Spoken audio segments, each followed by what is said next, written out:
We have with us today Daya Thussu, who is a professor in international communication, Westminster University, London. Welcome to the studio, sir. Okay. Please throw some light on your stay in India and your journey as an academician. First of all, can I just thank you for inviting me to this university and to talk to you and your students about state of media in India and globally. I was actually educated in Delhi itself. I did my PhD at JNU. So coming to Delhi is a regular occurrence for me. I come at least once a year. How about your journey as an academician?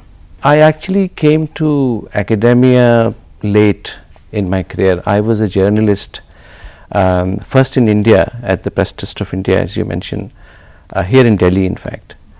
And then I got a job in London for a rather small news agency called Gemini News Service. I was associate editor of Gemini for 4 years. But simultaneously, I was also doing my PhD at JNU. I did my PhD in international relations. And although my PhD was not specifically on media, but I was very interested in media and communication, and eventually I made the shift from journalism to academia. And I've been very lucky to have worked in some of the best departments in the UK. I was at Goldsmiths College, which is one of the top places for media studies in the UK. And then I got a professorship at the University of Westminster in 2004. And University of Westminster has the oldest media studies department in the UK, and in fact the highest ranked department in terms of research profile and research output. And these are official figures. Officially it is the top department as of now in 2009. Right. So having worked in the field of international communication for almost over a decade, how do you view the Indian media in a global context? You see, India has had a global presence in media and communication sphere for a pretty long time. It was one of the key countries behind the non-aligned news agencies pool, for example. It was a major presence at the debates in UNESCO in 1970s and 80s about the so-called New World Information Communication Order. It was the first country in the world to introduce satellite technology for education, the famous SITE experiment. So what happens in India has an impact globally, traditionally as a kind of third world leader. But in more recent years, given the explosion of media in India, it has the distinction of having the largest number of television news channels in the world, for example, something in the range of 70. And I hear that they're going to get to 3 figures before too long. So what is happening in media in India has its implications globally. Increasingly, Indian media industry is being noticed outside India. Its popular culture is becoming accepted and even admired outside the diasporic constituency. Indian music, Indian fashion, Indian television is available across the globe. Indian journalists are by and large respected for their professional standards. So I think with the globalization of media, India has in fact become more visible, if you like, around the globe. Like you just said, that we are the leader for the third world. Still, we were always pressing for New World Information and Communication Order, but we all know there are hurdles in the implementation, complete 100% implementation of it. What do you see as the basic reason why this cannot be implemented? Also keeping in mind that the West looks at us as partners. The US wants to partner India on various initiatives. We've just signed a civic nuclear treaty. Sure. So how do you see, and what are the basic reasons why NWICO cannot be completely implemented? Well, there were some fundamental flaws with that whole NWICO debate, primarily because it was led by governments. The civil society was not part of that discussion. The media professionals were hardly involved, apart from a few who were close to the governments. If you remember, in 1970s and 80s, much of the so-called third world was not democratic by any stretch of imagination. Even in this country, when Mrs. Gandhi was going around the world telling about the West and others to think about balance and objectivity in news reporting, her bureaucrats were muzzling the press in India.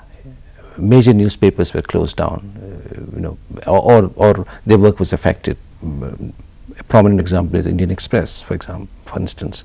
So it was a government to government discourse.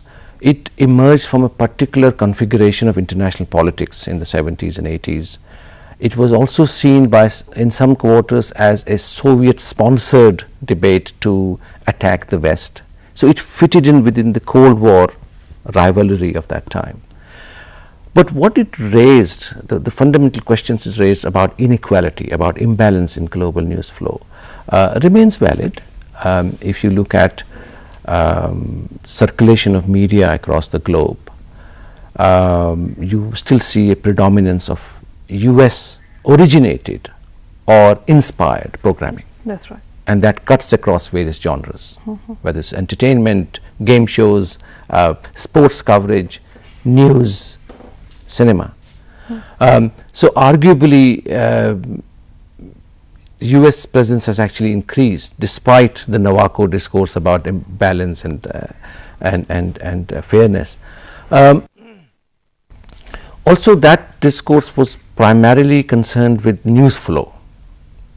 It didn't look at other communication flows, people to people movement, for example, cultural flows, popular discourses, community media, and the whole range of issues. It didn't discuss. It was a rather narrowly defined debate. But what emerged from that was the McBride Commission report. The commission was constituted. It was an international body of eminent people from across the globe, and their report, to my mind, remains one of the key documents on international communication, specifically from a majoritarian perspective, from a global perspective. Right. And although it emerged in a particular historical configuration,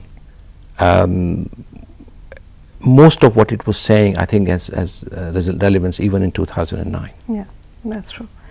What kind of credibility do you think Indian news agencies enjoy, because now that you're placed in London and you can see perspectives from outside, how do you see? Do you think Indian news agencies really enjoy a certain kind of credibility? And what is the percentage of news space that is given to Indian or say Asian news in the in the media of UK? Right. I'm very happy to respond to that question, because I actually worked in a news agency, right, both here in India at Press Trust of India, as I mentioned earlier, and also in the UK in a rather small alternative news agencies. And I've done some work for news agencies for UNESCO way back in the early 90s. The question of credibility is very important for news. If you look at the history of news agencies, they emerged from Europe in a particular time period, mid-19th century. It was a kind of little cabal of 3 agencies. They divided up the world. They were connected with major powers. And that domination has still continued to define news flow, even in contemporary times. So, for example, much of international news that you see printed in newspapers around the world, or which you see on news networks, on television news networks, emerges from basically a very few news agencies. So, for example, Reuters, which is now Thomson Reuters, is owned by Thomson Group, and Associated Press and AFP are the 3 major news agencies. If you look at television news services, you have basically 2. You've got Reuters TV and you've got APTN, Associated Press Television News. So basically there is an Anglo-American bias. The news, much of foreign news comes from basically a US, UK dominated news service. AFP is an important player, but not as powerful as the other two. And of course there is a problem with, you know, their subjectivities and their framing of stories. But, you know, millions of things happen every day around the world. Somebody does the professional job of selecting and transforming that information into news. And all news is not susceptible to bias. An accident takes place, unfortunately, somewhere. It's reported as a factual event. When they're reporting stories which have geopolitical, geoeconomic significance, for example, Iraq crisis. If you look at the coverage of Iraq crisis in 2003, the leading up to bombing of Iraq or the change of regime there, the Western news agencies and Western media in general took a particular position, which was that, you know, this regime is horrendous, we need to get rid of it, and if we need to use the force, we'll use it. So when it comes to issues of strategic or geopolitical importance, you can see those biases, and these have been written about, you know, commented, discussed. But for everyday use of, you know, every production of news, I would argue that they have professional expertise, they have the speed, they have the accuracy, and therefore they have a credibility. And therefore they are visible around the world. So, you know, one has to take a kind of more nuanced view of, it's not just West is bad and we are good.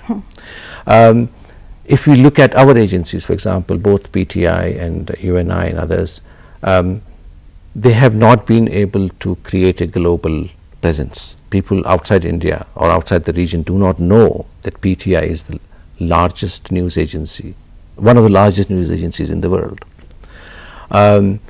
Partly it is a political problem. They don't have the kind of autonomy that Reuters or AP has. They, I'm sorry to say, have yet to acquire the professional expertise that the Reuters has. But it's also changing.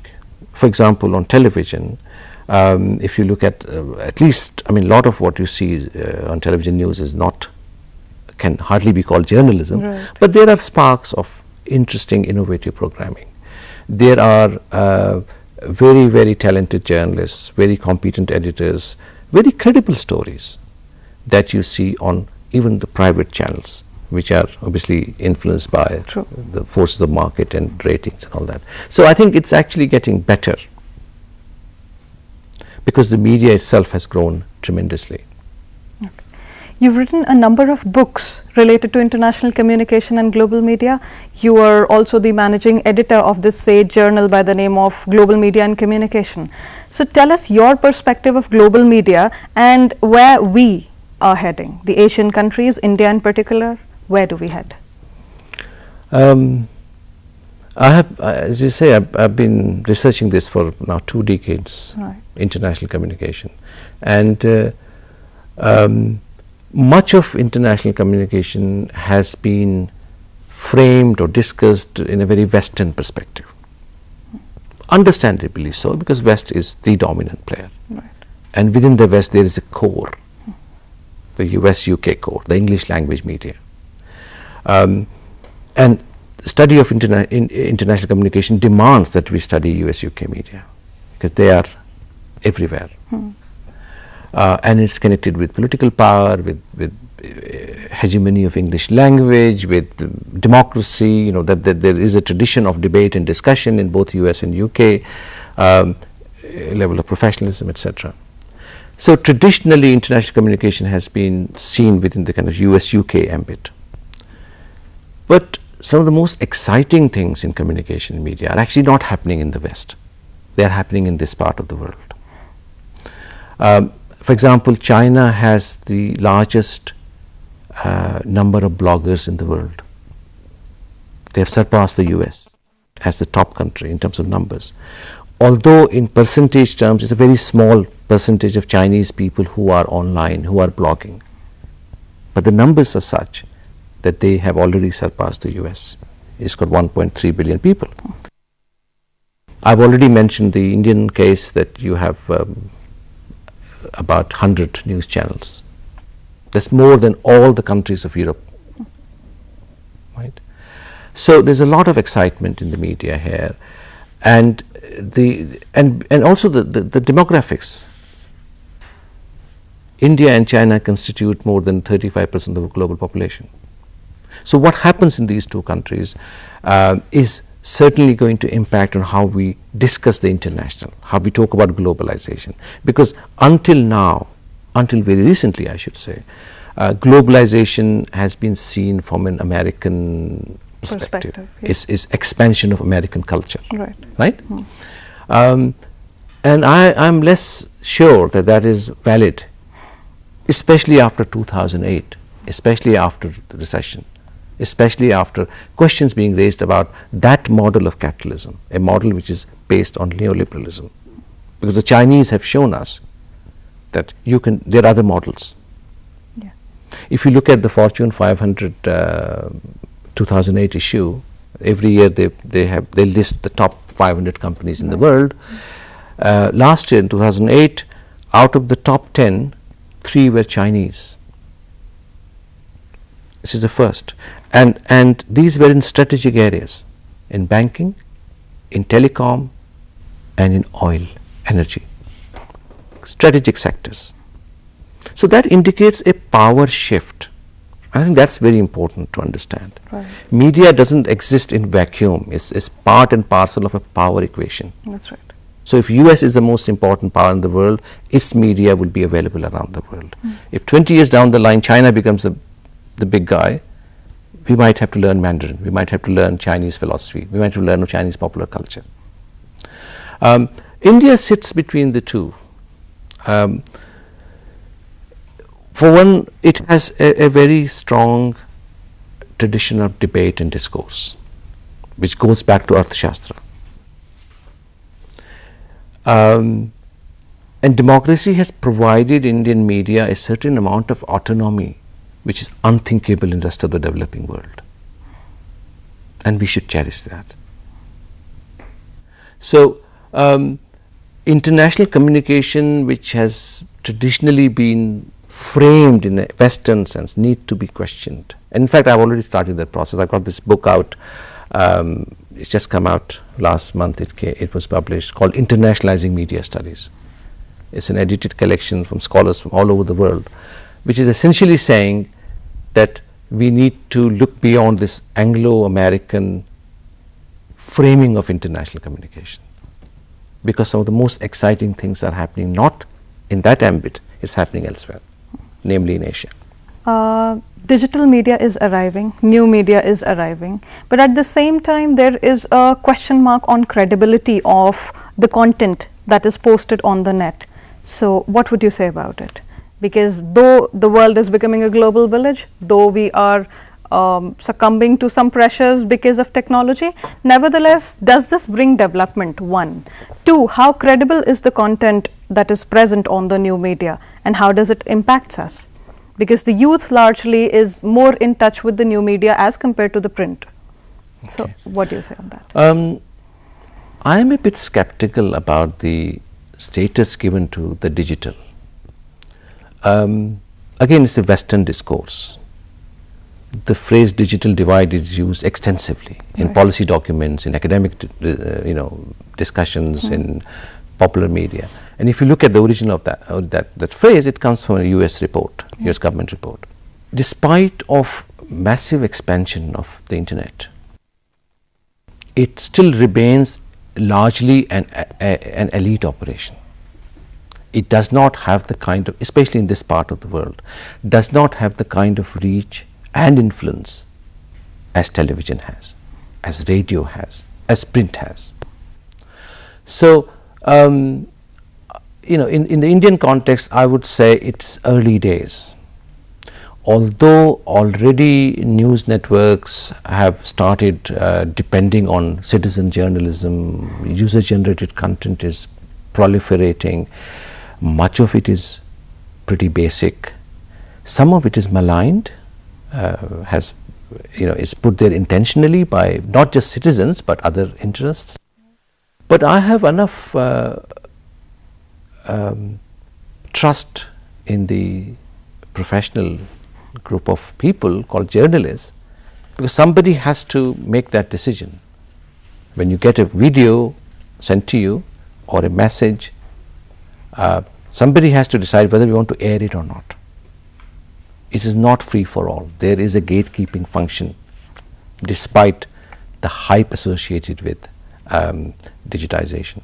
Having said that, there are also examples when citizens can pick on a story which journalists have not been able to access, and there are numerous cases that one could recount, and some genuine issues have been brought onto the public agenda because of initiative of an individual citizen, a concerned individual, and that's a positive development. It has also brought in people who were not interested in political discourse, especially the young, those who don't watch television, especially the urban young, the upper middle class, even lower middle class I should say, youth, which spends a lot more time on digital devices, whether they are mobile ones or internet. So it's a mixed bag, and it's early days, but the question of credibility is important, that it has to be checked and confirmed before you air it, otherwise free fall is pretty serious, in terms of its implication on credibility of the news network or whatever is broadcasting it or giving it space. Okay. And do you think that greater media proliferation also calls for greater media accountability to some terms? This is a difficult one, because I grew up with Doordarshan, right, which one channel, not a particularly exciting channel, I should say, especially in terms of news and current affairs. Today you have in the range of 100 channels in India. Much of what you see on news, and these are in different languages obviously, there's also a north-south divide, by the way. Yeah.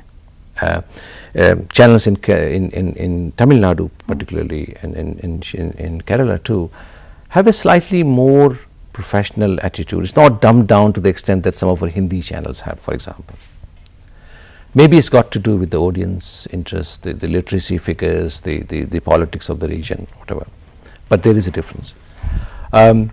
So with this proliferation of channels, there has also been a fragmentation of audience,